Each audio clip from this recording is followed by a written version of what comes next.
Perkenalkan, nama saya Safana Julita, mahasiswi semester 6. Saya sedang mengikuti perkuliahan program Permata di Universitas Negeri Padang. Saat ini saya akan menjelaskan tentang materi dari mata kuliah Kepemimpinan Kependidikan.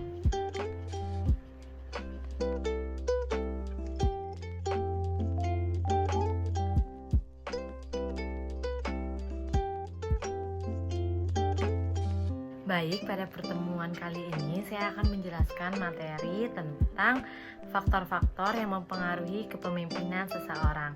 Di sini faktor-faktornya itu yang pertama saya akan jelaskan tentang faktor kemampuan personal.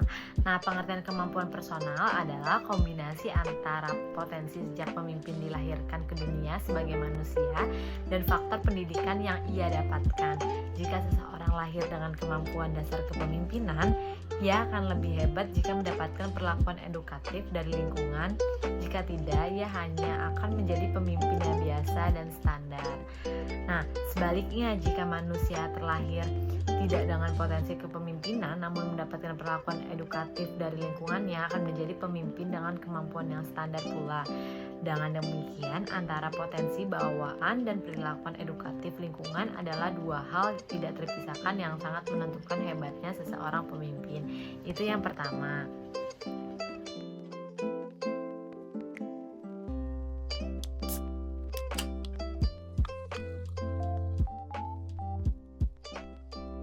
Baik, yang kedua saya akan menjelaskan tentang faktor jabatan.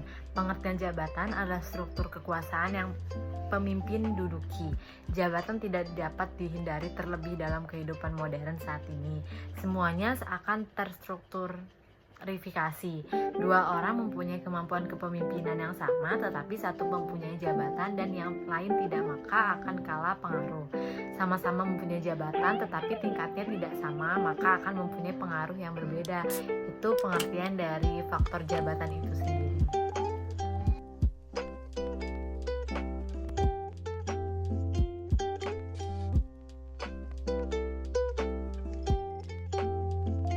Baik, saya akan menjelaskan tentang faktor yang ketiga, yaitu faktor situasi dan kondisi.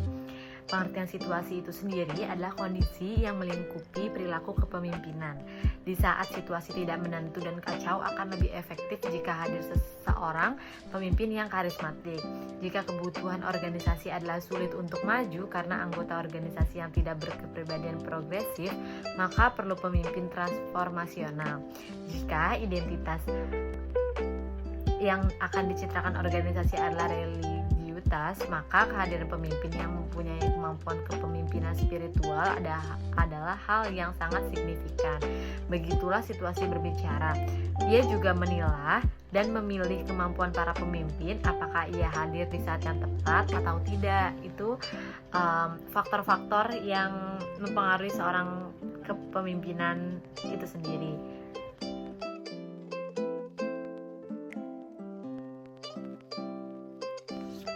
Baik, saya akan menjelaskan selain faktor-faktor yang sudah saya sebutkan tadi, ada lagi faktor-faktor dalam kepemimpinan. Yang pertama ialah pemimpin. Jadi dalam kaitannya dengan kepemimpinan, pemimpin memang merupakan faktor esensial dari proses kepemimpinan itu sendiri, serta pemimpin itu memang harus mengerti apa yang harus dia tahu dan apa yang harus dia perbuat, atau istilah lainnya the right man on the right place. Itu yang pertama.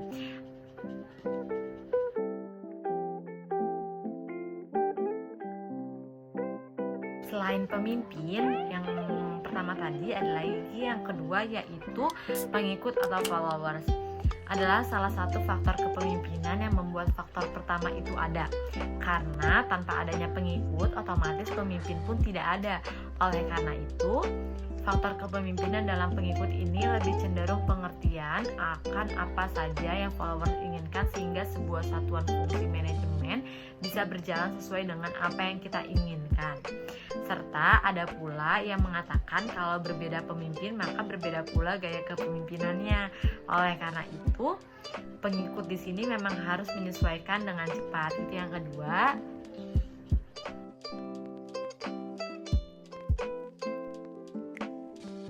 Baik, untuk yang ketiga yaitu komunikasi.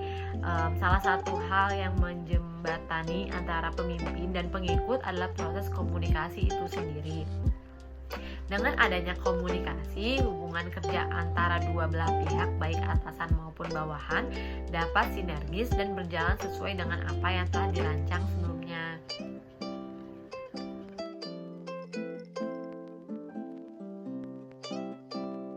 Baik, saya akan menjelaskan faktor yang keempat.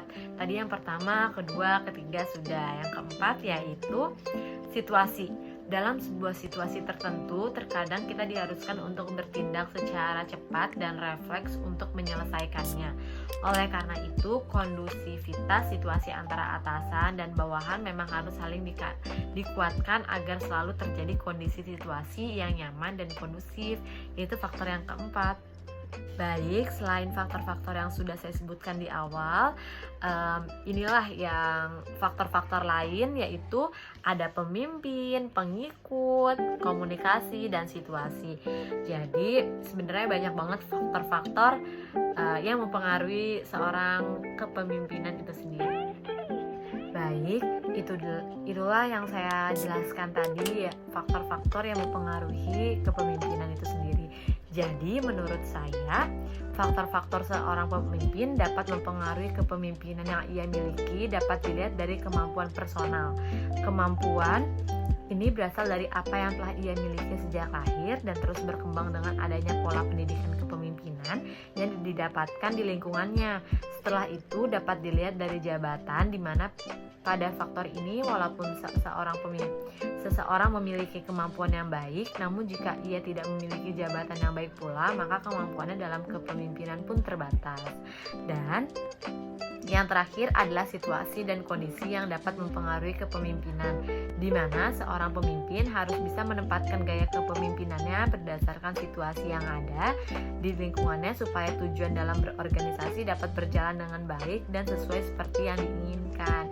Begitu penjelasan materi dari saya tentang kepemimpinan, faktor-faktor kepemimpinan itu sendiri. Sekian penjelasan materi tentang faktor-faktor yang mempengaruhi kepemimpinan. Saya mohon maaf bila penjelasan materinya kurang baik atau kurang dimengerti. Insya Allah untuk kedepannya di lain waktu saya akan menjelaskan lagi dengan lebih baik lagi. Terima kasih yang sudah menonton. Semoga kalian selalu diberikan kesehatan dan selalu stay safe karena COVID ada di mana-mana. Jadi terima kasih banyak. Saya akhiri. Wassalamualaikum warahmatullahi wabarakatuh.